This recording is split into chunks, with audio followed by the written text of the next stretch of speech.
Enderby Wharf development in Greenwich. Matthew Pennycook. Thank you, Mrs Main, and for allowing me to catch your eye, and it's a pleasure to serve under your chairmanship. This is, as my honourable friend said, an extremely complex and highly contentious matter, and we only have a short amount of time today, so my remarks will be brief. I do want to start by congratulating my honourable friend for having secured this important debate, one that is of the utmost importance to our respective constituents. Mrs Main, very few of my constituents are implacably opposed to the siting of a new cruise liner terminal at Enderby Wharf. Indeed, most recognise that the new terminal has the potential to make a positive contribution to Greenwich, both in terms of boosting tourism, creating jobs and supporting local businesses. What they will not accept, and they are right not to, is that those benefits must come at the expense of local immunity and local air quality. Air quality is not a frivolous concern. The toxic and illegal levels of air pollution across our country and in our capital are an invisible hazard that contributes to the ill health and premature deaths of tens of thousands of people each year. It is nothing short of a public health crisis, and it's one that demands a response commensurate to the harm it's causing. We know that shipping emissions in the form of nitrogen oxide and dioxide, as well as sulphur, are a major source of that pollution. Indeed, if things are left as they are, by 2020 shipping will be the biggest single emitter of air pollution in Europe. Now, in recent years, a range of technical measures to reduce harmful emissions from ships has been introduced. The addition of scrubbers and the adoption of cleaner fuels, to name but two. But none of these measures are a panacea. Take low sulphur fuel. It does indeed reduce sulphur dioxide levels and some particulate matter, but it doesn't remove all harmful toxins. Given the potential health implications of constructing a cruise liner terminal that would berth vessels emitting hazardous toxins into the air in the vicinity of a high-density residential area that is already an air pollution hotspot, it's little surprise that local residents and the East Greenwich Residents Association have organised to oppose it. And what makes many of them particularly angry is, as my honourable friend said, when it comes to this unique scheme, there is an obvious solution already available: ship-to-shore power or cold ironing.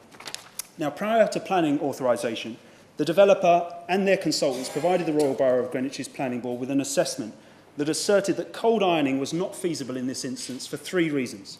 First, they argued that very few cruise ships worldwide actually have the ability to link up to shore power.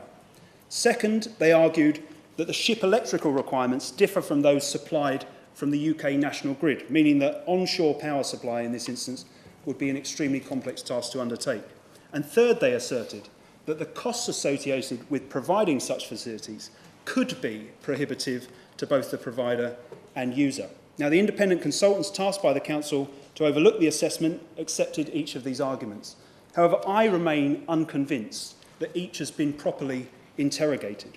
Now, it may be the case that only a small proportion of cruise ships worldwide are currently equipped with the necessary technology in this instance, but most operators, when you speak to them, are fully aware that shore to ship power is the future, that a growing number of ports in North America, in Asia and in Europe are investing in it, and that they will have to adapt at some point in the future. It is the case that the electricity grid and onboard ship systems use different frequencies, but the technology exists to render them compatible. And what's disappointing in the case of the Enderby Wharf terminal is that the developers have made seemingly little effort to explore the range of grid connections that might have been available through the various distribution network operators that serve the area. And it is the case that there are upfront capital costs to installing shore-to-ship power infrastructure. However, there are good reasons to question whether such costs are necessarily prohibitive over the long run. Indeed, several studies suggest that over time, there are significant savings to be made for cruise lines in terms of the fuel not expended while stationary in port. Savings that could easily, with an agreement, be shared between the terminal operator and the cruise lines. What is required in the case of Enderby Wharf is a serious examination of the feasibility and benefits of installing shore-to-ship power, not just today, but in terms of the cost of avoiding the expense of retrofitting the terminal in the years ahead. And more importantly, a genuine willingness on the part of those involved to approach the issue with an open mind. And I hope the Minister might give us his thoughts on how that process can be initiated in his response.